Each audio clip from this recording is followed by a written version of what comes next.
cooler mornings, but the afternoon, with all the sunshine, it heats right back up. Heating up in the Midwest as well, Maria. Absolutely, having a warmer than average fall here too. We got the chance to speak with one of our personal weather station owners earlier this evening from Dublin, Ohio. That's near Columbus.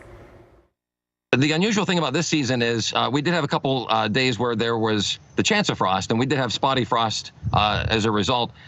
It was interesting how I don't recall the National Weather Service issuing a frost advisory, and I think it's because we're so far into the season that usually this time of year you don't worry about plants being outside impacted by frost. So the fact that it feels a lot like August, September weather, and I saw that we were going to be in the mid-30s or so, not seeing the frost advisory and just thinking that's kind of odd. Oh, wait a minute. We're in the middle of October. I don't think those summer plants are supposed to be around anymore.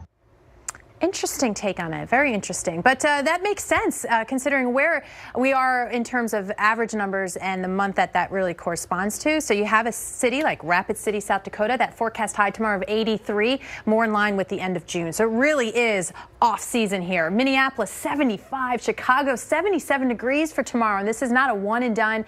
This is not just this past few days. It's really been for October and unusually warm at so many places. By Saturday, Detroit 74, 77 in Cincinnati. You head to Grater's, get yourself a big scoop of ice cream and have it outside. It'll start melting, so eat it fast. 79 in St. Louis. So big pattern shift here in that we have this big dip here. The surge across the east, well, something's got to give, and eventually this will give way to a cold front. So we'll get some cooler air in here, but for so many of us, that really is just a reality check. It's a return.